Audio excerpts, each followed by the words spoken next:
हम बात करें क्षेत्र में तो आपका नाम आते ही मजदूरों में काफ़ी उत्साह देखने को मिलता है कि दिलीप भी आएंगे तो अवश्य मेरा काम ही होगा। तो क्या लगता है जो आज तक आप एचएमएस में थे तो क्या आप बीएमएस में जाएंगे तो मजदूर भी आपके साथ जाएंगे उतने? निश्चित मैं बीएमएस में जाने के पहले मैं अपने मज़दूरों की एक बैठक ली सभी साथियों के साथ। मैं पूछा कि ऐसी स्थिति में क्या करना चाहिए।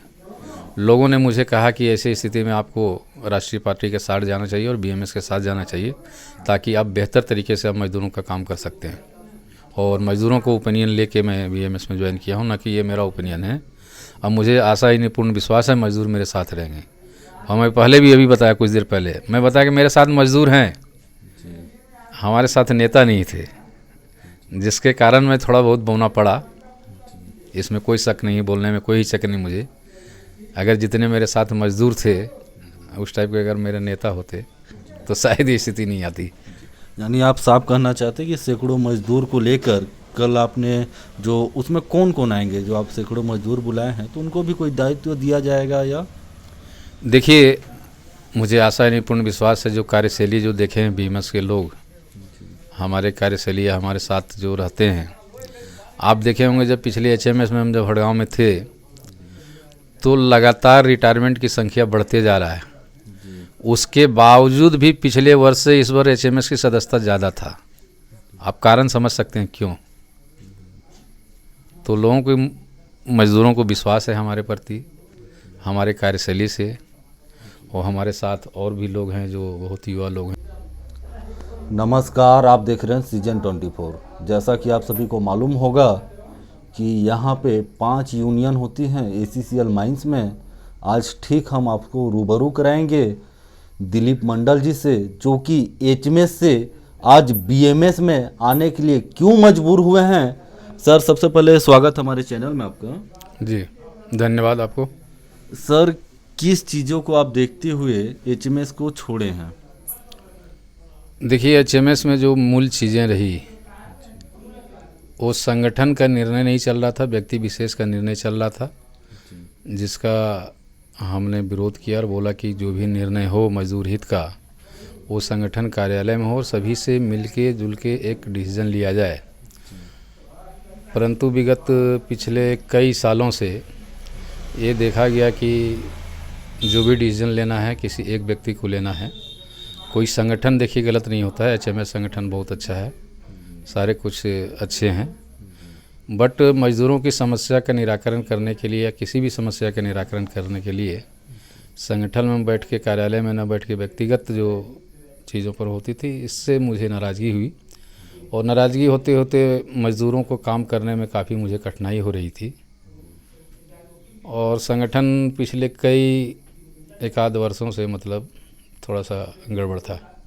क्या कहना चाह रहे हैं कि जैसे जो संगठन होते हैं कि क्या उनको मजदूर की सुरक्षा या उनके लिए तात्पर्य बनाया जाता है उनको संगठन, यही कहना चाह रहे हैं?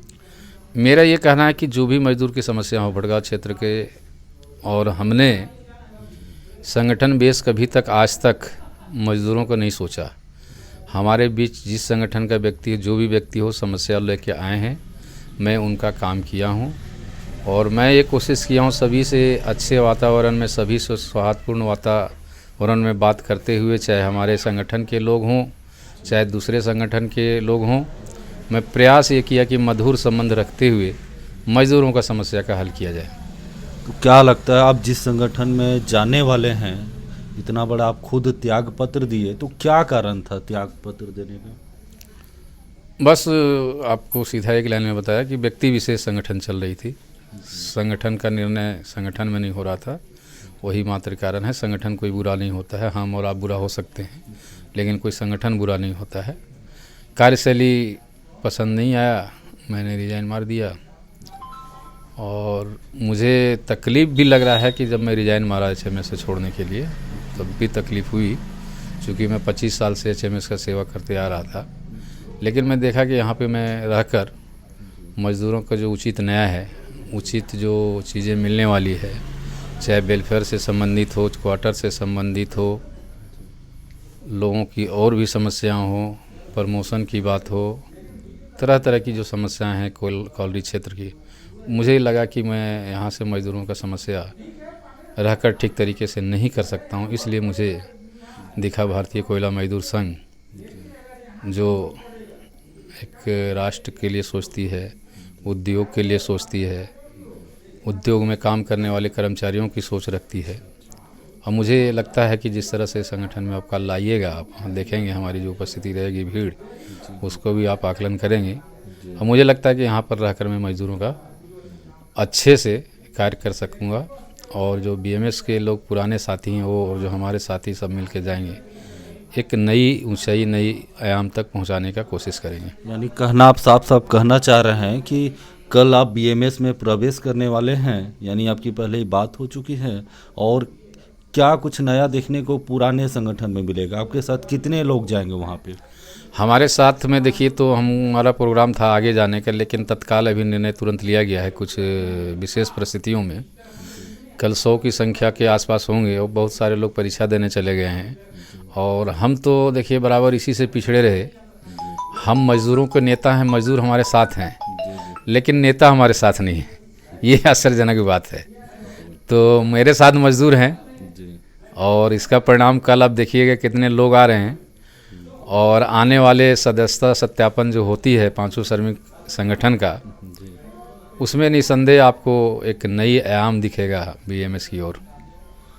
दिलीप जी, मैं एक चीज़ और जानना चाहूँगा। आप काफ़ी मजदूरों के साथ रहे, इतने लंबे समय तक काम करने के बाद भी आज आपको ऐसा कष्ट, या जो भी व्यक्तिगत में मैं भी नहीं जाना चाहूँगा, लेकिन कुछ ऐसी चीज़ होंगी जो आपको बहुत ज़्यादा शायद हमारे जनता के सामने रखें।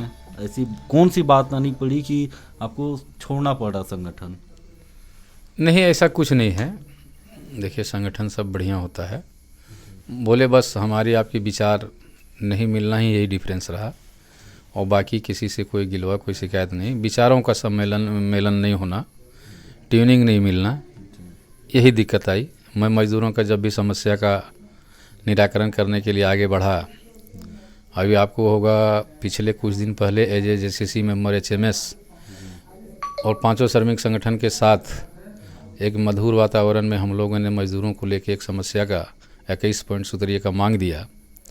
और उसी मांग पत्र देने के साथ साथ मेरे को ही निकाल दिया गया जेसीसी पोस्ट से सीधा में, जिससे काफ़ी आहत हुआ। और मैं कभी पद के पीछे बहुत ज़्यादा नहीं गया हूँ। एचएमएस में 25 साल सेवा दिया हूँ। कभी तक मैं ब्रांच का सचिव नहीं रहा, यूनिट का अध्यक्ष नहीं रहा। अब बहुत दिनों बाद आए थे, काम करने का मौका सोच रहे थे, मजदूर के था कर रहे थे, लेकिन बस आपस में विचार सही नहीं मिलना, ये मेन कारण है। हम बात करें क्षेत्र में, तो आपका नाम आते ही मजदूरों में काफ़ी उत्साह देखने को मिलता है कि दिलीप भी आएंगे तो अवश्य मेरा काम ही होगा। तो क्या लगता है, जो आज तक आप एचएमएस में थे, तो क्या आप बीएमएस में जाएंगे तो मजदूर भी आपके साथ जाएंगे उतने? निश्चित। मैं बीएमएस में जाने के पहले मैं अपने मजदूरों की एक बैठक ली सभी साथियों के साथ। मैं पूछा कि ऐसी स्थिति में क्या करना चाहिए। लोगों ने मुझे कहा कि ऐसी स्थिति में आपको राष्ट्रीय पार्टी के साथ जाना चाहिए और बीएमएस के साथ जाना चाहिए, ताकि आप बेहतर तरीके से आप मजदूरों का काम कर सकते हैं। और मजदूरों को ओपिनियन लेके मैं बीएमएस में ज्वाइन किया हूँ, ना कि ये मेरा ओपिनियन है। अब मुझे आशा ही नहीं, पूर्ण विश्वास है मजदूर मेरे साथ रहेंगे। और मैं पहले भी अभी बताया, कुछ देर पहले मैं बताया कि मेरे साथ मजदूर हैं, हमारे साथ नेता नहीं थे, जिसके कारण मैं थोड़ा बहुत बोलना पड़ा। इसमें कोई शक नहीं, बोलने में कोई शक नहीं मुझे। अगर जितने मेरे साथ मजदूर थे उस टाइप के अगर मेरे नेता होते तो शायद ये स्थिति नहीं आती। यानी आप साफ कहना चाहते हैं कि सैकड़ों मजदूर को लेकर कल आपने जो उसमें कौन कौन आएंगे, जो आप सैकड़ों मजदूर बुलाए हैं, तो उनको भी कोई दायित्व दिया जाएगा? या देखिए, मुझे आशा नहीं, पूर्ण विश्वास है। जो कार्यशैली जो देखे हैं बीएमएस के लोग, हमारे कार्यशैली हमारे साथ जो रहते हैं, आप देखे होंगे जब पिछले एचएमएस में हम जब हड़गांव में थे, तो लगातार रिटायरमेंट की संख्या बढ़ते जा रहा है। उसके बावजूद भी पिछले वर्ष से इस बार एचएमएस की सदस्यता ज़्यादा था। आप कारण समझ सकते हैं क्यों। तो लोगों को, मजदूरों को विश्वास है हमारे प्रति, हमारे कार्यशैली से। और हमारे साथ और भी लोग हैं जो बहुत युवा लोग हैं, शिवरत हैं, मनोज शुक्ला जी हैं, बहुत सारे लोग हैं जो सभी लोग प्रभावित हैं। इनसे सभी लोग प्रभावित हुए। यानी देख सकते हैं हमारे साथ दिलीप मंडल जी थे, जिनका ऐसा बता रहे हैं कि सैकड़ों मजदूर के साथ हम बीएमएस में जाएंगे और उस जो बोला जाए मजदूरों की जो समस्याएं हैं उनको लेकर लगातार एक कार्यरत रहेंगे। तो मैं चाहूँगा कि मैं कल ही वीडियो को पब्लिश करूँ या तो कल मैं पुनः जाऊँगा और मैं खुद आप लोगों को दिखाने का प्रयास करूँगा कि क्या वास्तव में इनके साथ जो है जैसा बता रहे हैं क्या इनको मिलेगा। मैं आखिरी में मज़दूरों से संदेश नहीं बल्कि उनसे अपेक्षाएं रखेंगे कि जहां भी जाएं आप मुझे मजबूत करिए, आप मुझे खून दो मैं तुम्हें आज़ादी दूंगा। इस नारे के साथ, इस बुलंदी के साथ मज़दूरों का मैं काम आगे करूंगा। इसके लिए आपने जो मेरा इंटरव्यू लिया और मैं आशा करता हूं कल आप ज़रूर वहां का लाइव दिखाएं। इसके लिए बहुत बहुत धन्यवाद आपको।